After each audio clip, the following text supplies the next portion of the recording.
Welcome to iLecture Online. The next type of heat transfer we're going to review is radiation.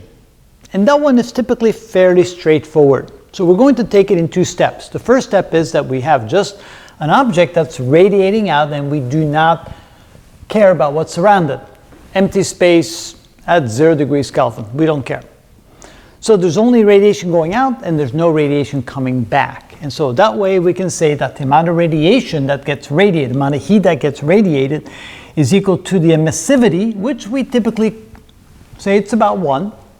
There's some exceptions to that, but for most materials it's close to 1.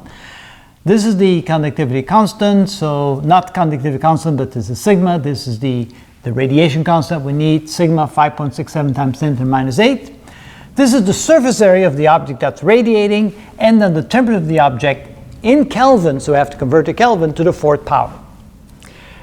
If we have an object that's surrounded by, let's say, a room that has walls, and the walls are at a temperature of 20 degrees Celsius, then not only does radiation go out, but it also receives radiation from its surroundings. So the net radiation going out will be what's radiated by the object minus what's coming back from the surroundings. So we'll do it both ways. Now all we have to do at this point is essentially the problem is solved. You have the equation, you plug in the numbers, but that's just the algebra portion. So we'll see what the results will be. The amount of heat radiated per unit time from the hot object. So what does it look like when we have the surroundings as well?